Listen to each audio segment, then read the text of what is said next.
Recentemente, a Netflix lançou um documentário chamado Dançando pro Diabo, que conta de uma suposta seita do TikTok. Não só isso, também saiu um caso brasileiro de uma suposta seita que tá rolando aqui. Então hoje a gente vai falar de tudo isso. Bem-vindos a mais um vídeo no canal. Se você gosta de conteúdo assustador, bizarro e misterioso, você tá no lugar certo. Toda semana tem pelo menos 3 vídeos longos, todo dia tem vídeo curto, então tem muito conteúdo pra vocês. Se você gosta desse tipo de conteúdo, não esquece de deixar seu like, se inscrever no canal, comentar outros temas que vocês querem ver aqui. As fontes e os créditos estão sempre na descrição do vídeo. Acho importante mencionar que o vídeo de hoje vai ser sobre essa seita do TikTok, mas como tá desenrolando um caso de uma seita aqui no Brasil, que a gente ainda não tem muitas informações, eu vou contar pra vocês o que a gente sabe até agora. E é importante mencionar que qualquer informação pode mudar nos próximos dias ou próximas semanas, porque esse começo de investigação é sempre um pouco confuso. Então, de repente, mais pra frente, vale fazer um vídeo dedicado só pra isso. Mas hoje eu vou sanar a curiosidade de vocês e a gente vai falar um pouquinho sobre isso. Enfim, sem mais enrolação, bora pra história.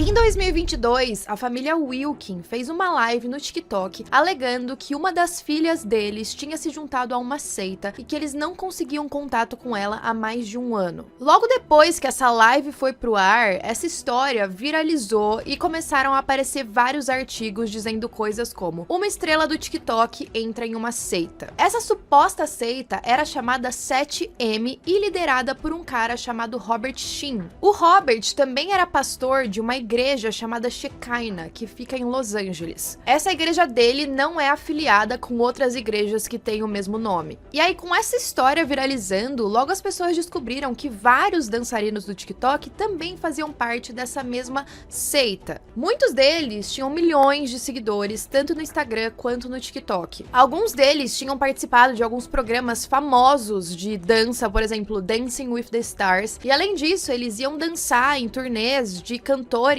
muito famosos, algumas delas como a Madonna e a Janet Jackson. Então, eles eram muito famosos nas redes sociais, mas o que poucas pessoas sabiam era o que estava acontecendo na vida pessoal deles. Essa história começou a virar mais pública com duas irmãs, a Melanie e a Miranda. As duas eram filhas de um casal da família Wilkins. Gente, eu odeio falar o nome Wilkins porque eu lembro do Bill Wilkins de Invocação do Mal. Vocês lembram de uma das entidades que o sobrenome dele era Wilkin? Nossa, ficou muito na minha cabeça. Eu não consigo tirar filme de terror da cabeça, né? Enfim, mas isso tem nada a ver com a assombração. As duas garotas, desde criança, elas gostavam muito de dançar. A Miranda mesmo era muito talentosa, ela tinha uma mente muito criativa. Já a Melanie, que era a irmã mais nova, ela se espelhava muito na irmã, então ela queria seguir os passos da Miranda. E aí a Miranda, conforme foi ficando mais velha, ela descobriu que o melhor lugar para poder seguir esses passos da dança, que era o que ela gostava de fazer, era ir morar em Los Angeles. Elas eram do Michigan. Então, depois que ela se formou no ensino médio, ela se mudou para Califórnia. E isso foi bem difícil para a família, porque era a primeira vez que a família estava se separando e que um dos membros familiares estava morando em outro estado. E eles faziam tudo juntos. Mas a Miranda estava feliz. Teve até um determinado momento em que ela teve algumas crises depressivas, ela comentava isso com a família, e aí a mãe dela chegou a perguntar, tipo, você quer voltar para casa? Você pode voltar. Ela falou, não, eu quero voltar pra casa, mas eu quero mais seguir esse sonho. Então ela decidiu permanecer ali. Um ano depois, a Melanie se formou e quis seguir os passos da irmã. Então ela também se mudou pra Califórnia. E as duas começaram a morar juntas. E elas faziam tudo juntas depois disso. Elas iam pra audições, elas faziam essas turnês musicais, elas participavam de alguns clipes. E elas tinham, até aquele momento, redes sociais separadas. Lembrando que nessa época, a gente ainda não teve aquele boom do TikTok da pandemia. Então, eram outros aplicativos, eu acho que o TikTok tinha um outro nome, e elas faziam danças e esses sketchzinhos separadas. Mas, quando elas descobriram que talvez elas fossem fazer mais sucesso se elas fizessem os vídeos juntas, elas decidiram fazer isso. Então, elas criaram um perfil chamado Irmãs Wilkins, e aí lá, tudo que elas faziam eram as duas. Se elas fechavam alguma publicidade, eram as duas juntas, e as marcas começaram a procurar pelas irmãs. As irmãs Wilkins evoluíram até elas conseguirem um assessor e elas estavam ganhando muito dinheiro, elas estavam muito bem sucedidas nessa época. Em abril de 2019, elas foram contatadas por um outro dançarino muito famoso no meio chamado B Dash. O nome dele é James. Ele já tava no ramo há algum tempo, ele tinha um estilo de dança diferente das duas, mas ele chamou as duas pra fazer uma collab. E aí elas pensaram que não tinha muito a ver, mas que elas conseguiriam fazer um vídeo com ele. Então eles gravaram, depois disso eles criaram um grupo, os três, pra ficar conversando, e de repente a Melanie foi excluída do grupo. E aí ela percebeu que, na verdade, o James estava interessado na irmã dela, na Miranda, e os dois logo começaram a sair e também começaram um relacionamento. E a Miranda tava muito feliz com o novo namorado. Ela apresentou ele pra família, ele até passou 7 semanas na casa da família dela, lá no Michigan, quando ela foi visitar. Então ele foi super bem recebido, tava todo mundo muito feliz. E esse cara, o Bidesh, ou James, que eu vou chamar ele de James pra facilitar aqui, ele tinha um cinegrafista. O nome desse cinegrafista era Isaiah. Os dois já estavam trabalhando juntos há mais de um ano. E os vídeos que eles faziam eram muito bons. Logo, tiveram outros dançarinos que se juntaram a eles. Um deles era um cara chamado Kevin. E aí todos saíam juntos, eles faziam danças, eles criavam conteúdos juntos. Até que em determinado momento, o James contou pra Miranda que ele tava ficando um tempo na casa do Isaiah e que o pai dele era pastor. E em alguns momentos, quando os dançarinos estavam todos reunidos lá na casa, esse pastor aparecia e falava algumas coisas pra eles, coisas que faziam sentido. Todos esses garotos eram muito ligados com religião. E aí ele chegava e perguntava pra eles: olha, vocês querem fazer um estudo da Bíblia? De repente a gente senta aqui, conversa um pouco sobre isso. E eles foram topando. Às vezes eles passavam 2, 3 horas falando da Bíblia. Enquanto isso, o Isaiah, que era o filho desse pastor, ele oferecia todas as ferramentas para os criadores de conteúdo. Então, quando você é um criador de conteúdo que tá começando, você é seu editor, maquiador, roteirista, você faz tudo sozinho. Mas, quando o Isaiah chegou, ele ofereceu as câmeras, ele ofereceu o roteiro, ele ofereceu a edição. Então, tava facilitando muito a vida deles. Aliviava aquela pressão de ter que fazer tudo sozinho. E aí, todos aqueles influenciadores foram se interessando cada vez mais, porque o pastor, que no caso era o Robert, ele misturava a religião com a dança. Então, para eles fazia sentido. Era como se a dança que eles faziam fosse uma forma religiosa. E o Robert também ouvia a necessidade desses influenciadores de terem um assessor. Foi aí que ele teve a ideia de abrir uma agência de gestão de carreiras. O nome seria 7M. E vocês sabem que essas agências que fazem a gestão de influenciadores ganham muito dinheiro, porque eles pegam uma porcentagem do valor que o influenciador tá recebendo de cada publicidade de marca. Então ele contratou alguns influenciadores, como o Bidesh, um cara chamado Reino, outro chamado Vicky,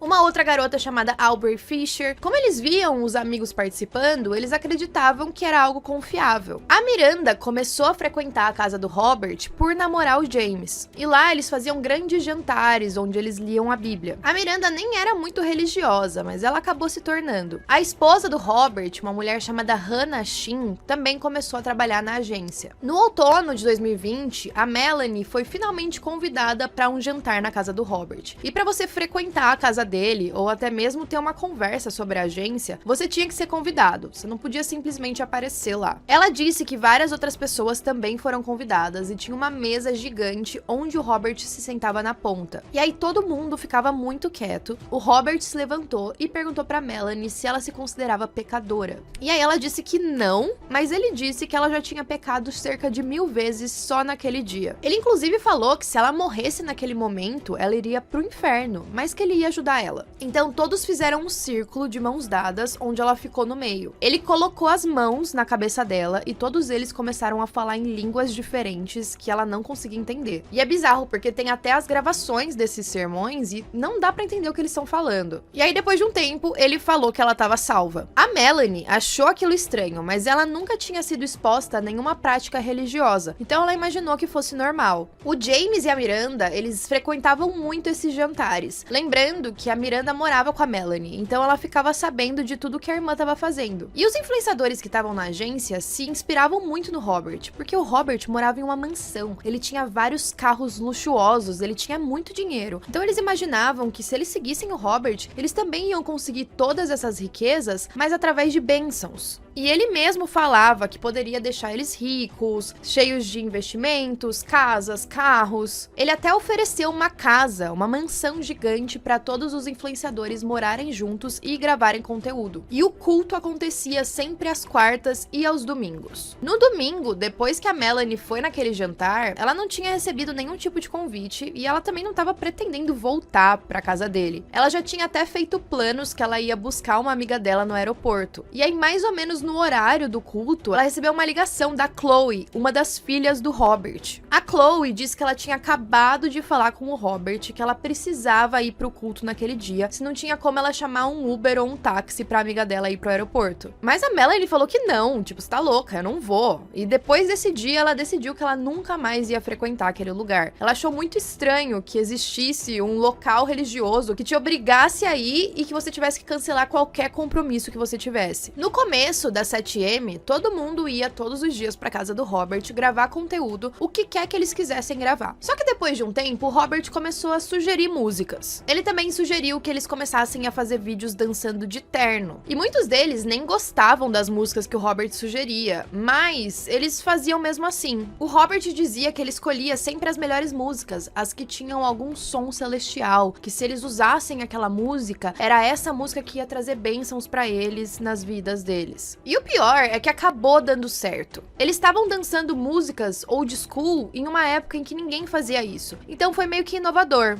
Um detalhe muito importante é que a agência cobrava 20% dos lucros dos influenciadores, o que é bem comum nas agências. Mas além disso, eles pediam mais 10% de dízimo, mais 10% pro homem de Deus, que no caso era o Robert, e mais 10% de oferta. Ou seja, 50% dos lucros dos influenciadores ficava pro Robert. E às vezes ele aumentava esse valor para 60%, 70%. Mas, de novo, como estava funcionando, como aquelas pessoas muitas vezes vieram de um cenário de muita pobreza, nunca tiveram dinheiro, nunca tiveram uma casa, ou aqueles luxos que eles estavam tendo com o Robert, eles achavam que eles estavam sendo bem abençoados. E aí a Miranda foi ficando cada vez mais imersa, e isso foi prejudicando a Melanie, afinal as duas dividiam um carro e a Miranda estava o tempo todo com ele. Além disso, a Miranda começou a fazer cada vez menos contato com a família e ela também estava com pouquíssimo dinheiro. Em janeiro de 2021, o avô das garotas faleceu e aí elas precisavam voltar para casa para o enterro. Elas sempre foram muito próximas do avô. E foi aí que a família começou a desconfiar que tinha algo de errado. A Miranda, do nada, ligou para os pais dela e disse que ela não ia poder ir porque ela estava com Covid. Ou seja, ela não ia poder viajar. A Melanie foi questionar a Miranda porque ela sabia que aquilo era mentira. E aí a Miranda só começou a chorar. A Melanie acabou indo sozinha e depois disso a Miranda parou de responder qualquer mensagem ou de atender ligações e o James também não respondia. Algumas horas depois, os pais dela ficaram preocupados e ligaram para a polícia. A polícia foi até a casa, eles conversaram com a Miranda e ela falou que os pais dela só estavam surtando, que não tinha nada de errado, que era aquela coisa de pais conservadores que queriam que ela fosse para casa. Só que os pais dela ainda estavam achando aquilo muito estranho. Então eles falaram, bom, se ela tá em casa, a gente vai até lá. Eles pegaram um voo, foram até a casa onde a Miranda tava ficando pra questionar o que ela tava fazendo. A Miranda respondeu que ela ia ver se ela ia pro enterro ou não e que antes disso ela ia perguntar pra alguma pessoa mais próxima de Deus do que os pais dela se ela podia ir. Ou seja, ela deu a entender que ela precisava de permissão do Robert pra ir. Uma das meninas, a Aubrey, que também morava na casa, disse ter visto a Miranda passando por muita dor de estar abandonando a família, que ela chorava muito, apesar dela querer continuar no culto e também com o James. Um dos ensinamentos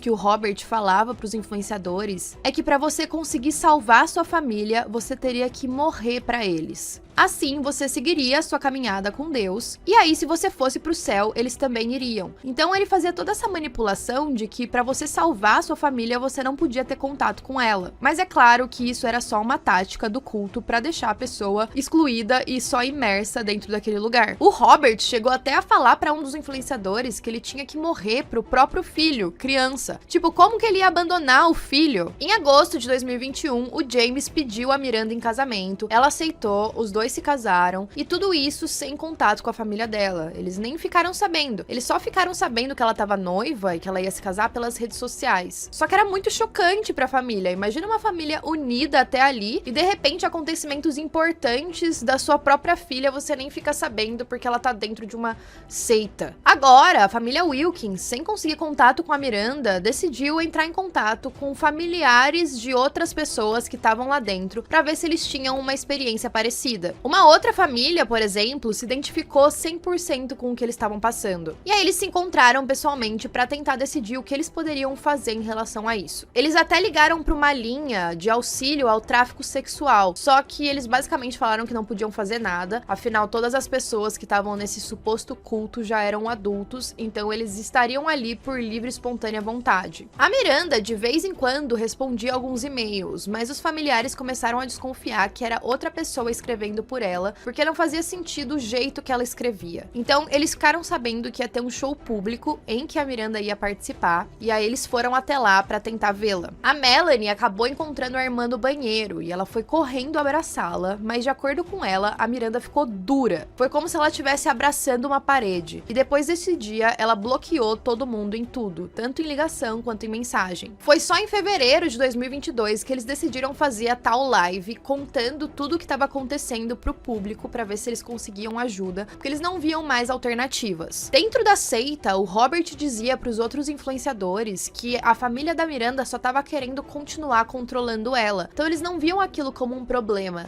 até então. Mas como esse caso repercutiu muito, em março, a Miranda e o James decidiram ir visitar os pais dela. A Miranda falou que queria ver eles, e assim que os pais dela estavam saindo do quarto de hotel, ela ligou uma live. Ela basicamente falou, tá vendo, vocês querem mostrar tudo? Então a gente vai mostrar esse encontro também. Os pais até pediram pra ela deletar aqueles posts, mas ela se recusou. Só que o Robert estava ficando preocupado agora. Ele falava que aquilo era só uma igreja, só uma agência, e que tinha sido a Miranda que tinha escolhido deixar a família. Ele até pediu que todos assinassem acordos de confidencialidade pra não falar lá pra fora o que estava acontecendo lá dentro. Só que aí que todo mundo começou a se tocar que talvez aquilo fosse uma seita mesmo. Por que ele queria que ninguém falasse sobre aquilo? A Miranda seguia o conteúdo dela nas redes sociais, de vez em quando ela fazia lives, e depois da live da família, muitos começaram a questionar se ela estava em uma seita ou não. Ela dizia que não, que era só uma fase rebelde dela, e às vezes ela fazia umas lives lendo a Bíblia. A família parou completamente de reconhecer a filha deles ali. Jornalistas também tentaram entrar em contato com os influenciadores, ninguém respondia, e ela tinha recebido a informação de que os influenciadores eram instruídos a doar grande parte da renda deles para a igreja. Só que ela conseguiu falar com alguns membros que já tinham deixado o culto. E foi aí que a gente descobriu que o buraco era muito mais embaixo e que isso já estava rolando muito antes de influenciadores de dança. Tudo teria começado mais ou menos em 2001, e agora a gente vai falar um pouco da história de duas irmãs, que por coincidência também chamam uma Melanie e Priscilla. A Melanie Lee já tinha saído do culto há 11 anos. Ela já estava progredindo e se recuperando de tudo que ela passou, até ela se ver de volta com a explosão dessa história nas redes sociais. Como ela ficou sabendo que agora o Robert tinha influenciadores de dança, ela começou a se questionar o que ele tinha feito com os antigos membros. A Priscilla ficou cerca de 23 anos dentro do Shekinah. Às vezes, ela sentia falta do local porque foi muito intenso. Para tentar voltar ao normal e parar de sentir essas coisas, ela ouvia os sermãos para se lembrar de como aquilo era absurdo. O Robert sempre falava que se você saísse da seita, você ia estar desobedecendo Deus e seria amaldiçoado. De acordo com ela, a igreja começou com mais ou menos 15 pessoas, e uma das pessoas que também controlava a igreja era a irmã do Robert, uma mulher chamada Catherine. Os dois juntos prometiam para aquelas pessoas todo o amor e carinho que eles nunca tiveram na vida. A maioria das pessoas que entrava pra seita eram pessoas que já estavam em uma situação vulnerável. Eram imigrantes, artistas com alguma dificuldade, pessoas que tinham acabado de entrar na universidade ou que os pais faleceram. E ele também prometia cura. Por coincidência ou não, algumas pessoas foram curadas enquanto estavam dentro da igreja do Robert. Então todo mundo ficava questionando, putz, será que ele tá falando a verdade? Primeiro, todo mundo começou a morar próximo mesmo, depois eles foram morar na mesma casa. A primeira casa se chamava Garotas da Glória. O Robert também determinava onde você ia morar, com quem você ia morar e com quem você ia dividir o quarto. A cada 6, 8 meses, eles se mudavam e ele gostava de separar pessoas que eram próximas. Todas as casas, conforme foi aumentando a quantidade de pessoas dentro da seita, tinham um capitão da casa. Eles eram obrigados a sempre dormir às 10 da noite e acordar às 5 da manhã. Depois eles tinham que ir às 6 pro culto e passar 1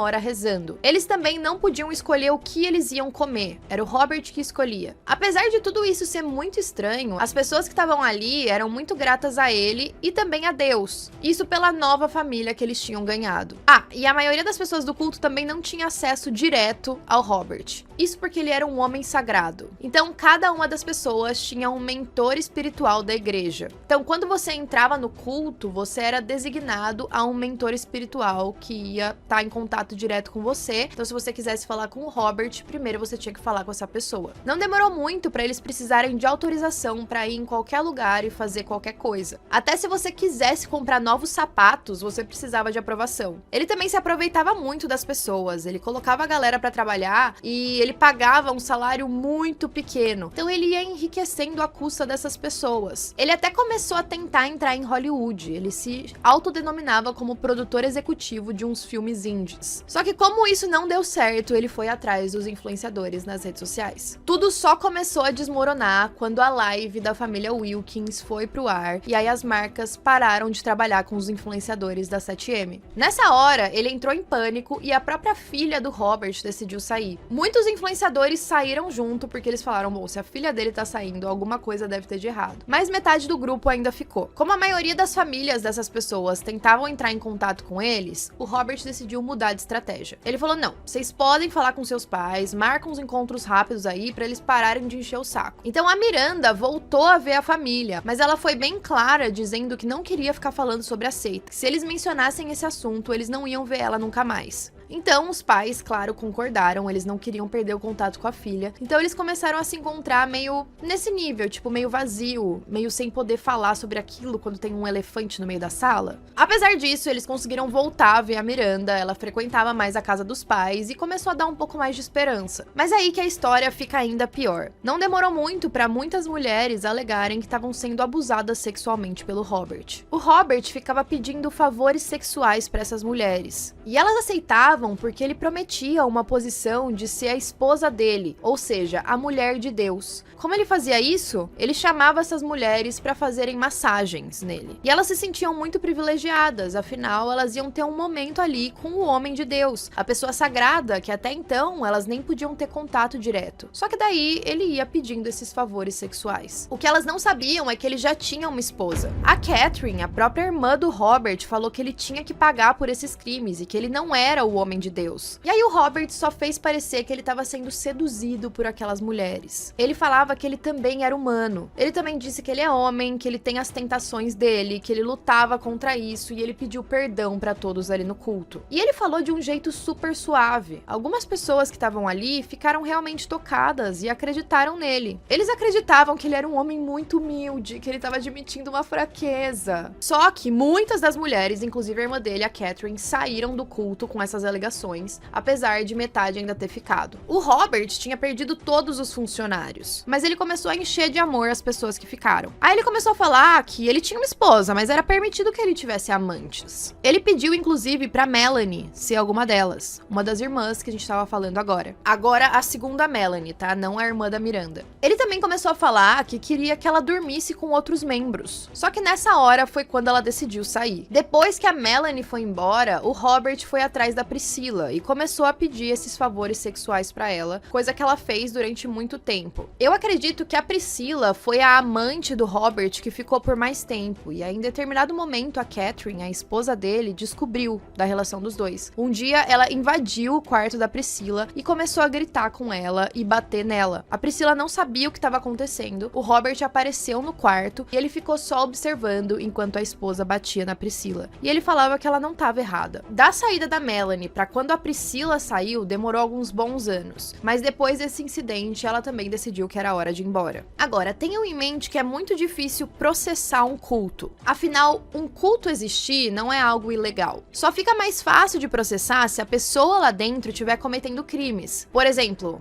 pode ser algum problema financeiro ou até mesmo algum crime sexual, um estupro, alguma coisa do tipo. A Priscila e a Melanie decidiram compartilhar essas experiências delas com a galera da dança que já tinha saído do culto. Eles começaram até a fazer uma análise financeira de quanto de dinheiro eles já tinham repassado pro Robert. Então eles foram incluindo isso no processo, mas quando o Robert ficou sabendo que um processo contra ele podia rolar, ele processou essas pessoas primeiro por conspiração para cometer difamação. Durante o processo, eles ficaram sabendo que uma outra mulher já tinha processado o Robert em 2009. O nome dela era Lídia e ele processou por roubo, lavagem cerebral e por afastar ela da família. O juiz já tinha emitido uma sentença falando que aquilo parecia uma manipulação psicológica, mas que também não podia interferir porque a primeira emenda protegia organizações religiosas. Ou seja, agora eles precisavam da maior quantidade de vítimas possíveis alegando abuso sexual para ir até a delegacia e tentar formar um caso. E isso é muito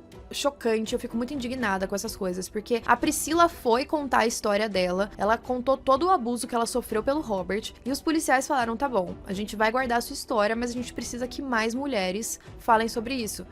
Uma só não é suficiente. Enfim, o processo tá correndo hoje. Pouco se sabe sobre o paradeiro do Robert Sheen. A gente sabe que ele ainda mora em Los Angeles com o filho dele, o Isaiah. Com a fama do documentário que saiu na Netflix sobre o caso, a empresa dele respondeu dizendo o seguinte: apesar das reivindicações de sua família, Miranda é uma empresária de sucesso e uma esposa e filha amorosa que se preocupa muito com sua família. É patético e desprezível tentar transformar os seus assuntos familiares privados num escândalo público espalhafatoso de cliques e influência. Embora as recentes representações do Robert Sheen e da 7M Filmes tenham sido extremamente ofensivas e repletas de imprecisões, essas falsas alegações não impedirão a 7M de apoiar Miranda em qualquer empreendimento que ela escolha seguir. O processo civil tá em andamento, óbvio que o Robert e os outros réus negam tudo o que tá acontecendo, e o caso deve ir para julgamento em 2025. Agora, a família da Miranda e das outras pessoas que estão envolvidas nesse culto/seita estão procurando a repercussão da mídia para ver se agiliza esse caso ou até se eles encontram novas evidências. Então é nesse momento que a gente tá hoje. Eu confesso que eu fui fuçar as redes sociais dessa galera para tentar entender. E tem muita gente que assistiu o documentário que tá comentando nos posts da Miranda. Tem até uma foto recente que ela postou, que é uma foto dela de vestido, falando que tava muito feliz de estar presente no casamento da irmã, que aconteceu há pouco tempo. Mas as pessoas estão desconfiando se ela foi mesmo ou se ela só postou pra tentar fingir que tá bem com a família. Hoje a Miranda segue de volta os familiares dela na internet, ela comenta alguns posts que a família posta, mas a Melanie já falou sobre isso e diz que é tudo meio que por aparência. Então, qualquer atualização desse caso eu conto pra vocês. E agora a gente vai falar um pouquinho sobre a suposta seita que tá rolando aqui no Brasil e um caso muito misterioso. Lembrando de novo que todos os detalhes que eu tô trazendo aqui são de notícias recentes, pode ser que nos próximos dias ou próximas semanas essas informações mudem. É muito complicado falar de casos que estão acontecendo agora, porque tem muita coisa que precisa ainda ser descoberta. Então, depois, mais pra frente, a gente faz um vídeo mais completo falando sobre isso. Mas basicamente o que aconteceu foi na semana passada, quando a Dilemar Cardoso Carlos da Silva, conhecida como Didia Cardoso, foi encontrada morta na casa dela em Manaus. Isso foi no dia 28 de maio. Ela tinha 32 anos e ela era muito conhecida por ter sido a sinhazinha do Boi Garantido do Festival de Parintins entre 2016 e 2020. Em 2020, ela se aposentou do festival e começou a trabalhar ao lado da família, comandando uma rede de salões de beleza. Na quinta-feira, no dia 30, a polícia prendeu a mãe dela, o irmão e uma funcionária de um desses salões. Logo depois, outros 2 funcionários também foram presos. Eles estão em prisão preventiva agora. Ela foi encontrada morta por volta das 6 horas da manhã. A gente ainda não sabe quais foram as causas da morte. E a morte só foi descoberta depois de alguns parentes tentarem falar com ela no telefone sem sucesso. Por isso, eles foram até a casa dela quando encontraram o corpo.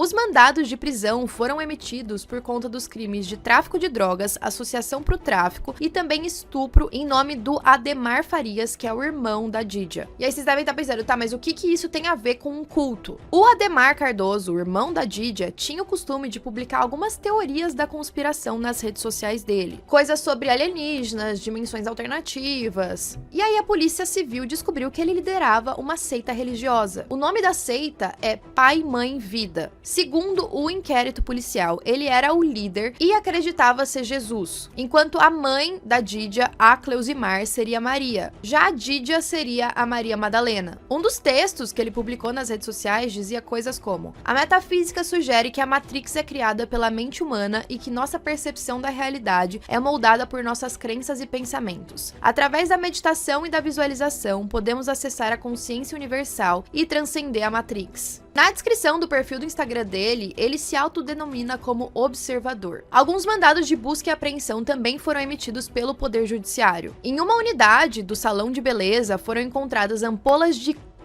seringas e agulhas. No local da morte, ou seja, na casa da Didia, também tinham remédios de uso controlado e medicamentos veterinários. Alguns integrantes da seita que teriam sido presos eram responsáveis por fornecer além de incentivar e de promover o uso dessa droga de forma recreativa. Além das prisões, os animais que estavam sob o controle da Didia, ou seja, que eram dela, também foram apreendidos por suspeita de estarem sendo drogados. Ela tinha 2 cobras de estimação. Inclusive, até mesmo os cachorros têm suspeitas de terem sido drogados. Supostamente, a seita usava como base o livro Cartas para Cristo. Eles acreditavam que o uso de drogas com meditação faria o ser humano adquirir o conhecimento. Inclusive, todas essas pessoas que estão em prisão preventiva já estavam sendo investigados, porque já tinham algumas denúncias de outros funcionários do salão de beleza. A substância, a droga, era fornecida de forma ilegal por uma clínica veterinária do local. A droga é conhecida pelos efeitos alucinógenos quando utilizado de forma indevida, então além do crime do abuso de substâncias, também tinha um crime grave de adulteração de produtos medicinais. Parte da família da Didia acusa a mãe dela de negar atendimento médico para a filha. Ela sabia o que estava acontecendo e mesmo assim não chamou um médico ou levou ela para o hospital. Em depoimento à polícia, uma ex-namorada do Ademar relatou já ter usado a droga junto com ele e com a mãe dele. Ela também relatou que em algumas ocasiões ela foi abusada sexualmente pelo Ademar. Uma outra namorada também deu um depoimento dizendo que também usou drogas e que essa era uma exigência da mãe dele para que aceitasse a frequência